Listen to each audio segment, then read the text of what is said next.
Good to be with you this morning. Hope you guys are enjoying your new year. We're almost 2 weeks in. Can you believe that? We were talking this, my wife and I, yesterday or this morning. It's like, wow, it's like the 10th, 11th of January. So the time moves quickly. So let's enjoy it and let's walk with the Lord as we get to journey this path. I want to take some time to preach on 1 Samuel chapter 17. It's a familiar story with David and Goliath, and so I think this comes from something inside. I think the story of David and Goliath is something that's exciting. We see God's hand all over the story. I think that's inspiring, and it's just the way God uses. I think the weak, the small, the young, etc. Some of these things that we wrestle with in different areas, and he uses his power, his strength, his influence to care for his people and give his people victory. And so that's significant in the story of the scriptures. Saul, he's been rejected as the king of Israel. He's disobeyed the Lord and he's actually gone against them. And so David has already been anointed as the next king of Israel. We see this. David, a young man, handsome, ruddy, able. He's a good shepherd. He's fought and won against the lion and against the bear.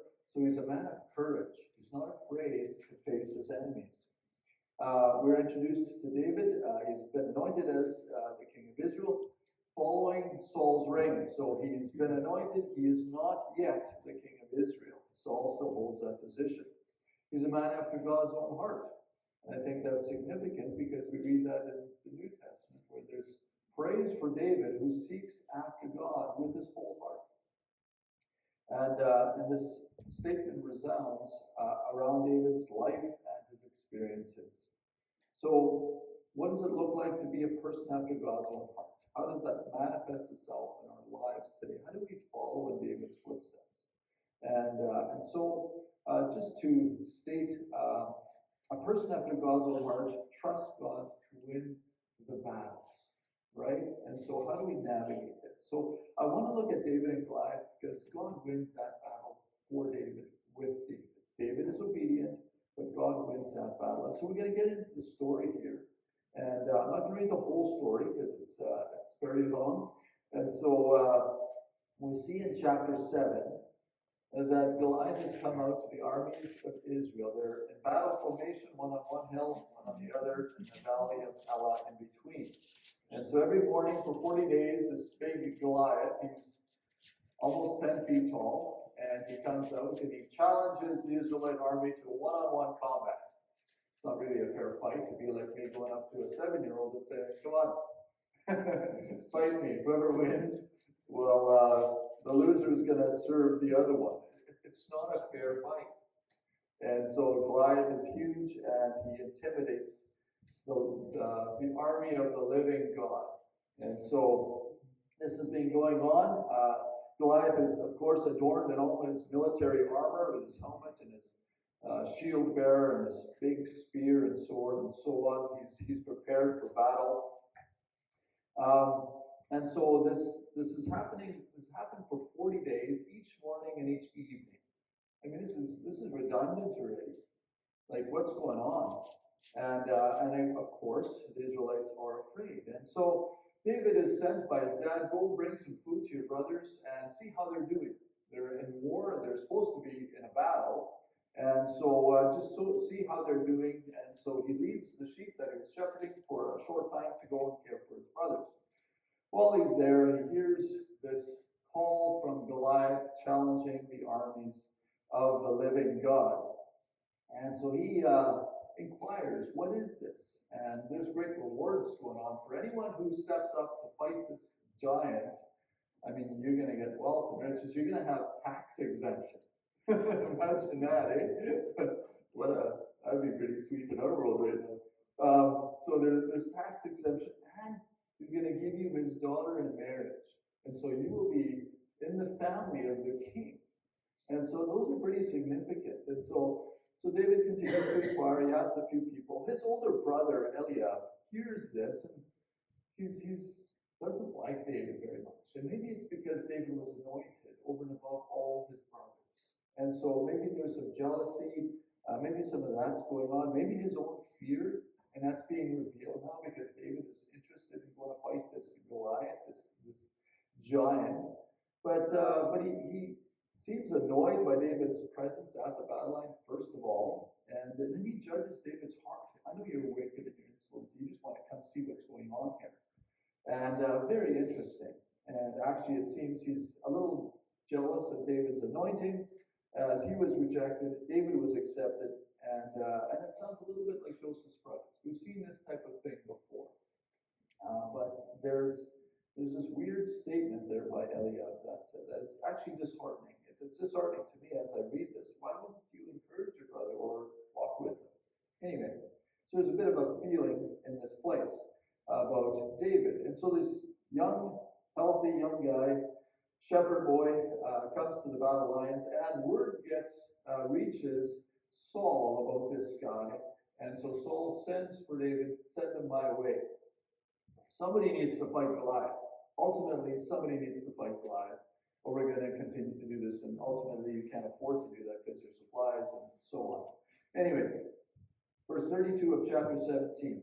And David said to Saul, may no one's heart fail on account of him. Your servant will go and fight this Philistine. But Saul said to David, you're not able to go against this Philistine to fight him, for you are only a youth, while he has been a warrior since his youth. But David said to Saul, your servant has tended his father's sheep. When a lion or a bear came and took a sheep from the flock, I went out after it and attacked it and rescued the sheep from its mouth.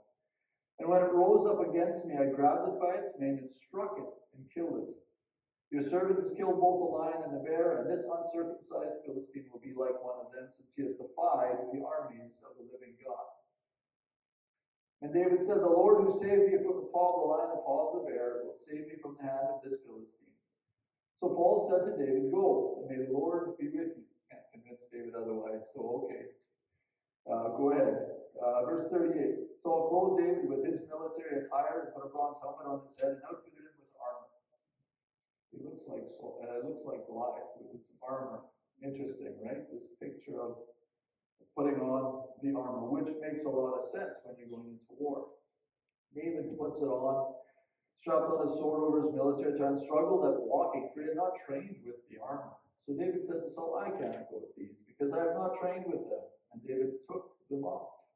Then he took his staff in his hand and chose for himself 5 smooth stones from the brook and put them in the shepherd's bag which he had, that is, in his shepherd's pouch, and his sling was in his hand. And he approached the Philistine.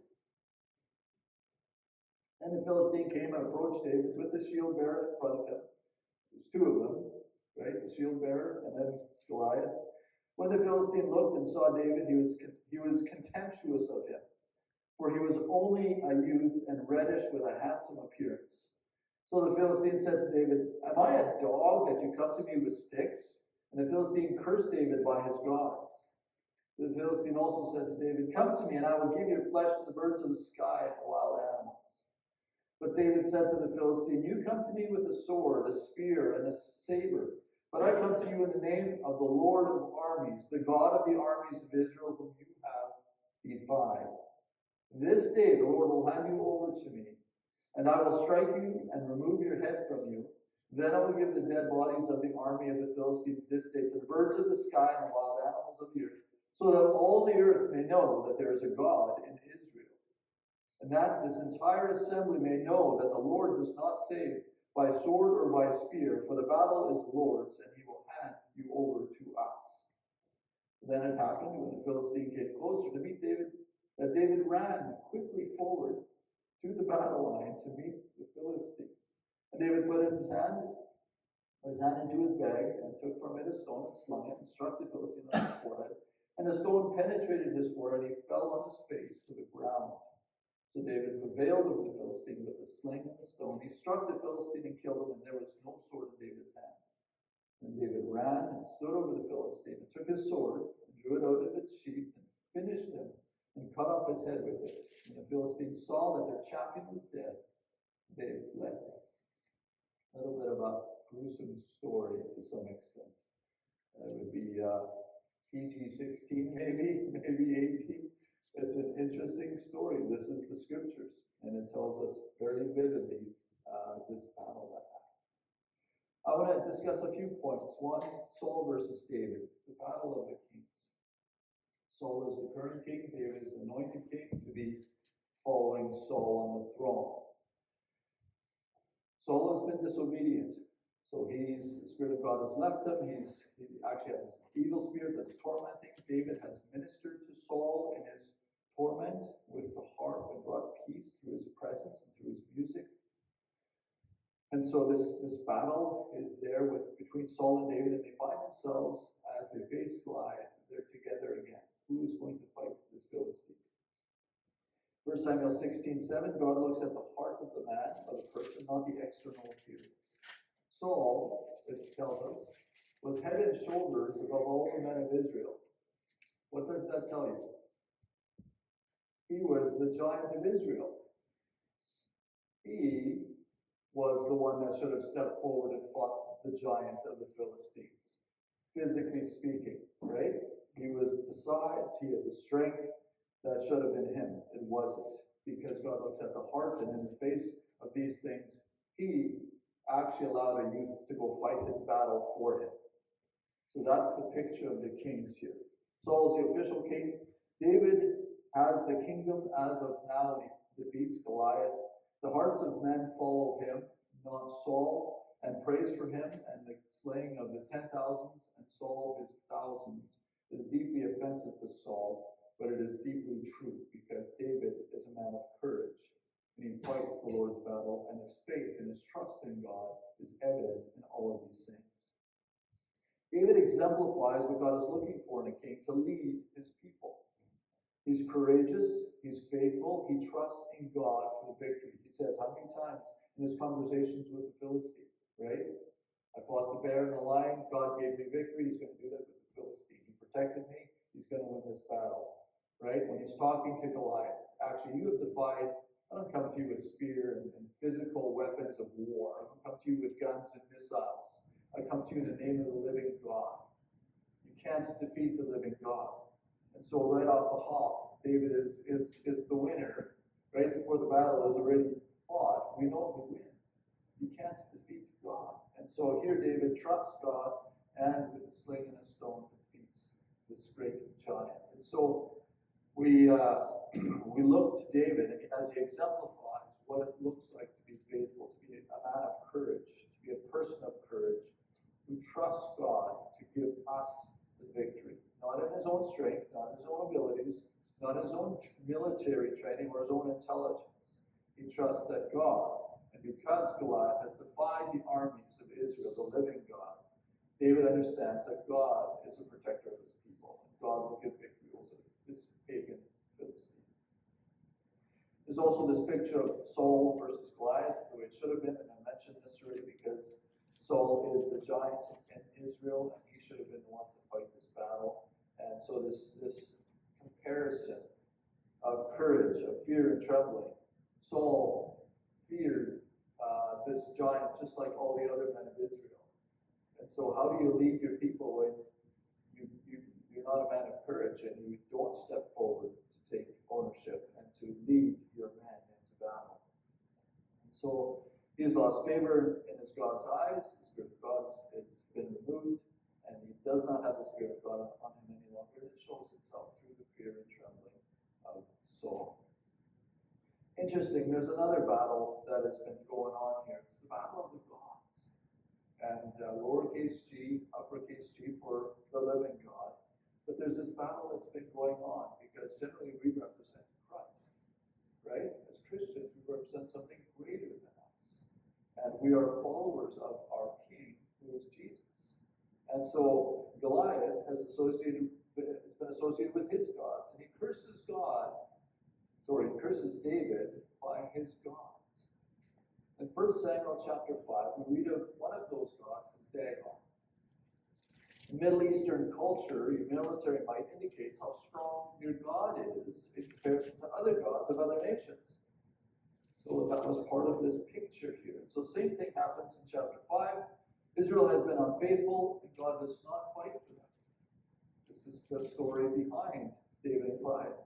And so this battle between Israel and the Philistines has been going on for a long time here. And so Israel has been unfaithful to God, and he does not fight for them, and therefore they lose. And the Philistines defeat them, and they kill 4,000 Israelites. They do this again, a second battle, or another battle here. They bring the Ark of the Covenant to the battle. This is Israel. That now God will fight for them if we bring the Ark of the Covenant to the battle. They use them as pagans would use their gods. They bring an object to represent their God. Instead of walking faithfully with them, they think the image, the Ark of the Covenant, is going to fight on their behalf. And they're very wrong, because the Philistines win again. 30,000 Israelites are dead this time. The Ark is captured by Philistia city. Priests are killed who are around the Ark of the Covenant. And so there's just a great defeat of Israel. They're defeated at every turn. And so they bring this Ark of the Covenant to the temple of Dagon. And so again, they're adding now the Ark of the Covenant, the God of the Israelites, to their collection of gods who fight for them. So we can't miss that, right? So they're adding collections of gods who are going to fight on their behalf. So they bring the Ark of the Covenant into their temple, into the temple of Dagon, and the next morning they go into the temple, and Dagon is on his face before the Ark, the statue Dagon. So he's standing back up. You catch the irony, right? They have to help their God stand back up. Okay?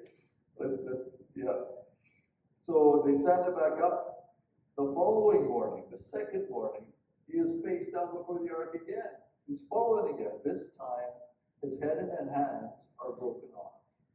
His hands, power or strength. How do you fight a battle without your hands? You can't. You can't hold a sword. You can't hold your spear. You can't hold your shield. You are powerless.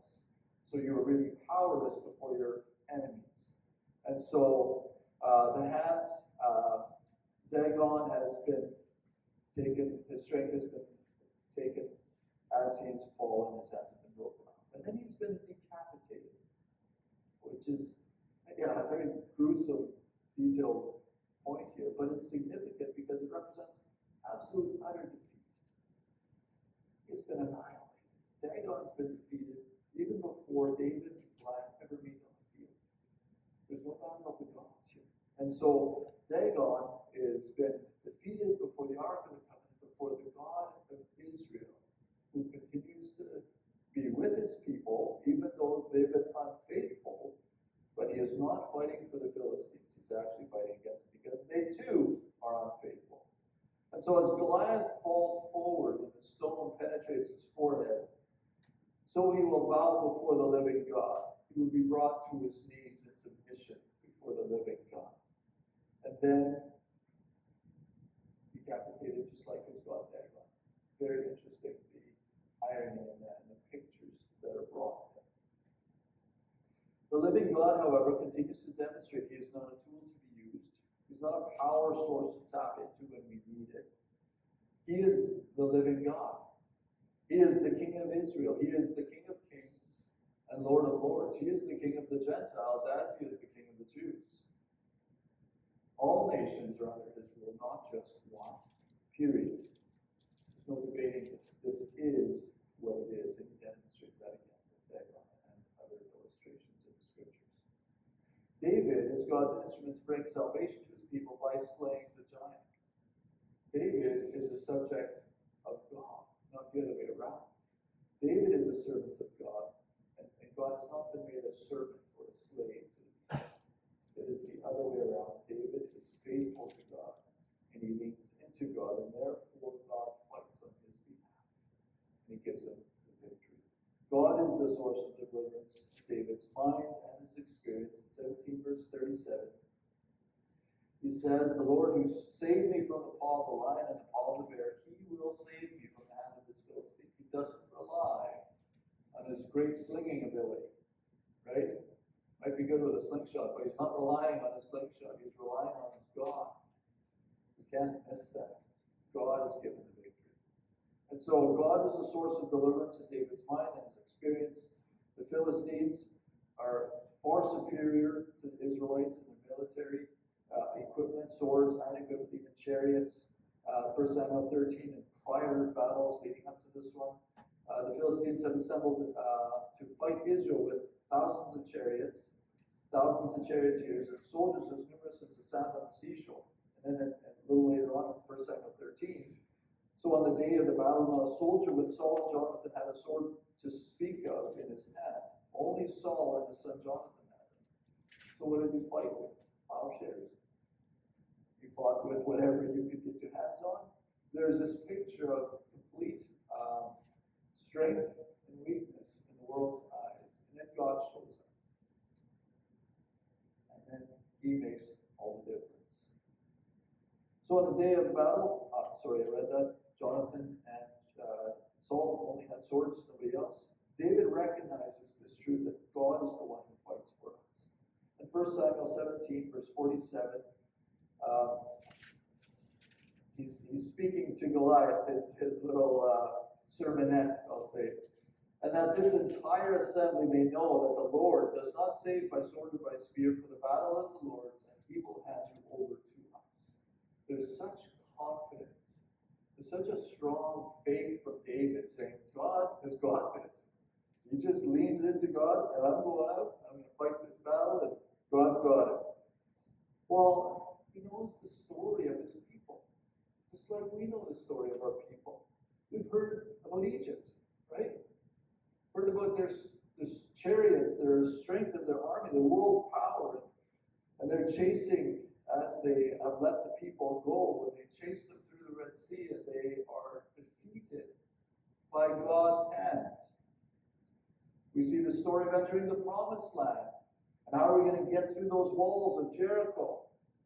We're not. We're going to be faithful to God. We're going to march around the city, and God's going to crumble the walls. He's going to bring them down. We hear of Gideon. Well, we need thousands and thousands of soldiers. He goes, no, lead them off. They'll go home.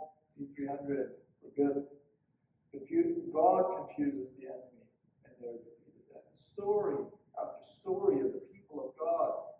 David knows who his God is. He knows the history. And he trusts in that history as he himself goes to the battle lines to fight. And he recognizes God has been faithful. God will continue to be faithful in the battles that we fight. God has been. There's many faithful Christians. And he uses them to bring about victories.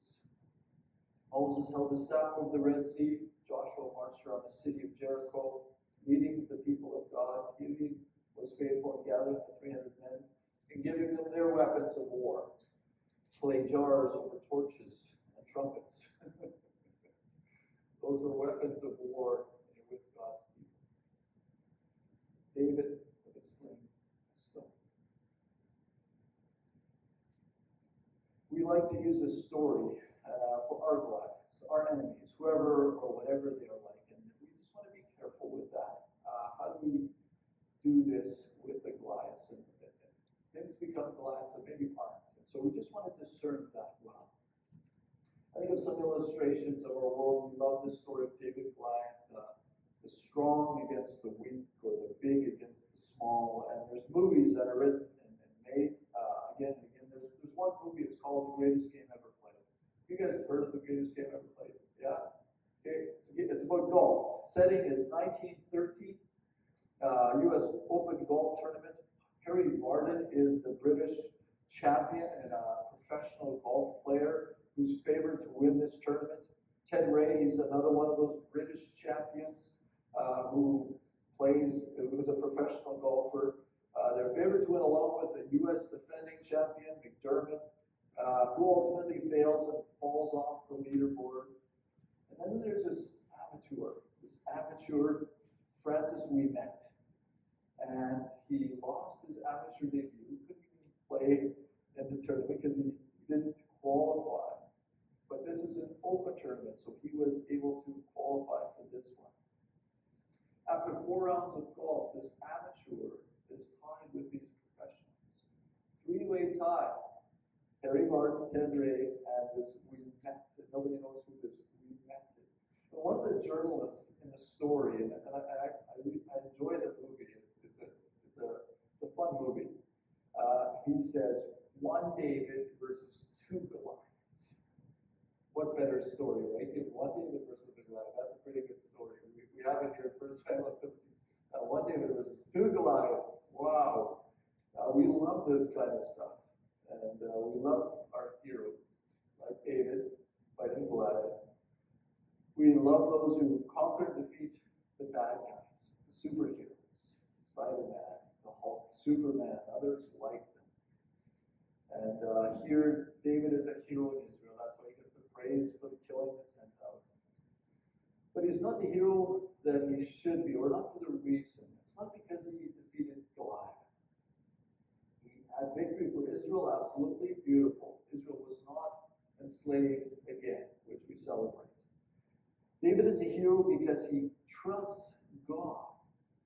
We should model that same trust in the Lord and glean our heroes from the heroes of faith as listed in Hebrews chapter 11, at least most of them. I'm still not sure why Samson is the heroes of faith in Hebrews 11, but we'll leave that for another time. So what can we learn? What do we learn from David regarding his faithfulness and his trust in God? Ephesians 6 tells us that we are in a spiritual battle.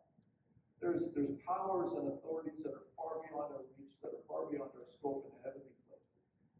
And you and I will get our butts kicked. We are helpless before the evil powers and authorities in heavenly places outside of Christ. Okay?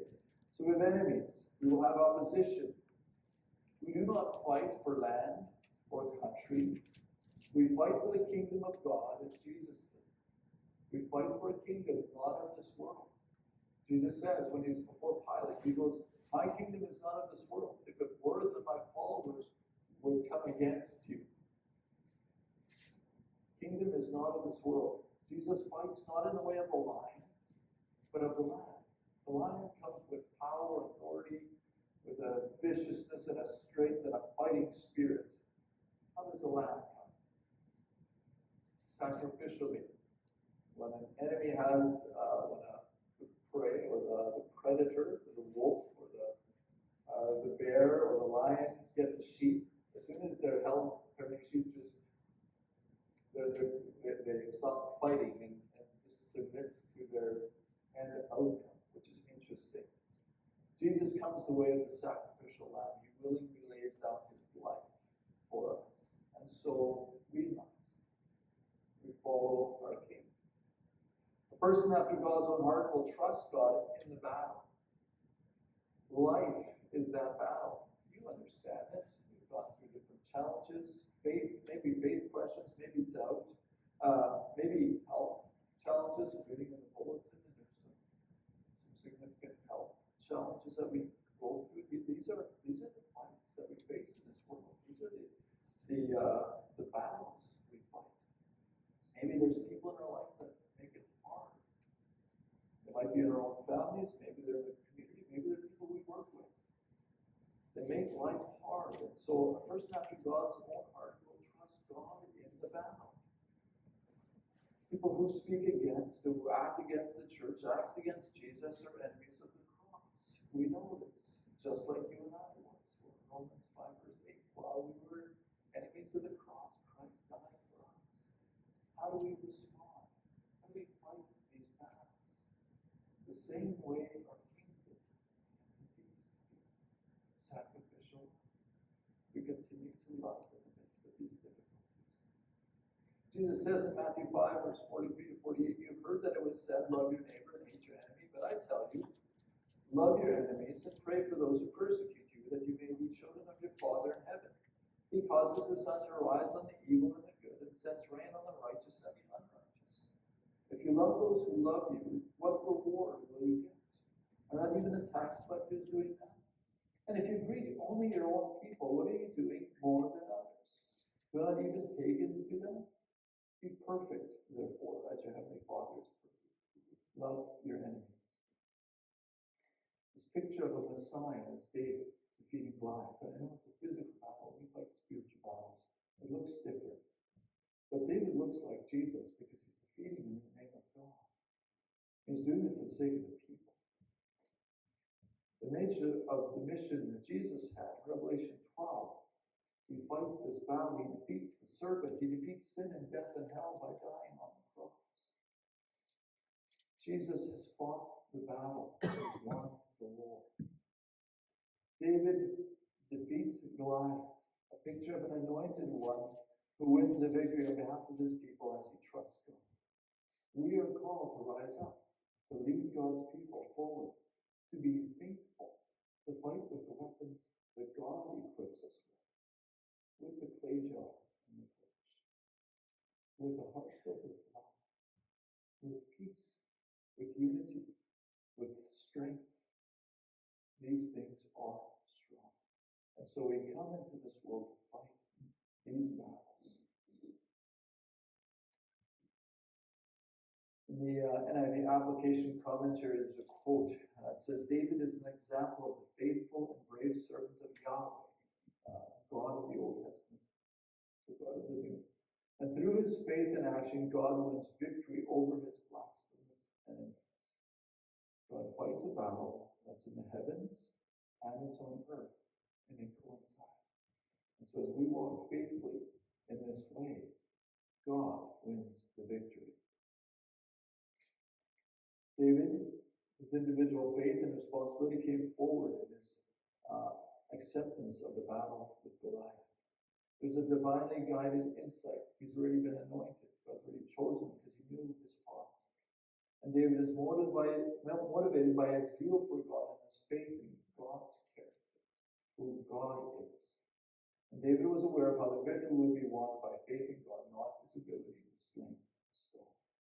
Jesus says in John 18, verse 36, Jesus said, My kingdom is not of this world, where my servants would fight to prevent my rest by the Jewish leaders. But now my kingdom is from another place. Luke 11, when a strong man, fully armed, guards his own house, his possessions are safe. But when someone stronger attacks and overpowers him, he takes away the armor in which the man trusted and divides up his plunder. Jesus has bound this strong man. The strong man is Satan. Now his earthly kingdom is being plundered. Jesus has come into this world and we plunder the kingdom of the enemy, the kingdom of darkness, and bring them into the light through faith in Jesus Christ. We sing a song, Faith is the Victory. That is the victory we have in Jesus. And so we continue to trust God in the battles we face. We continue to lean into it because he's proven himself to be faithful and to be deeply concerned with our everyday lives. No matter the enemy, but the size of the enemy in front of us, God is with us, and we are faithfully walking with him as his children.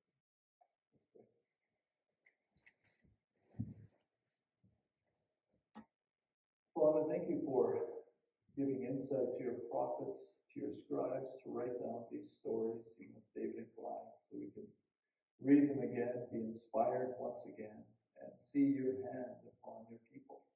And Lord, how faithfulness to you, Lord, makes all the difference, Lord. You fight for us, Lord. You are with us. You don't leave us. You don't forsake us. You give us strength. You give us courage. You give us words to speak, and you give us the victory, Lord. Lord, you know these battles in our world look maybe a little different than David and Goliath, Lord. We fight people who mock Christ, who use the name of the Lord in vain, who live like enemies of God and speak those things. Lord, they make life difficult for us, Lord. We also have other enemies. It feels like the sickness and death, Lord, feel like enemies as we face those, Lord. And so we need your strength. We need you to walk with us, Lord. And Lord, seeing your faithfulness to David, Lord, to Moses, to Joshua, Lord, to the prophets and the men of faith, Lord, we too can trust you that you will be with us and you will give us the victory in Jesus. And so, Lord, as we live in your kingdom and as we fight in your kingdom with the weapons you provide, Lord, may we be that light, those heroes of faith, Lord, that continues in the book of Hebrews, Lord, that we too will be added to the list of heroes walk faithfully with you, that we will hold to the truth of Jesus. And Lord, in the cancer journeys, Lord, in our family challenges, in the community, in the political world, and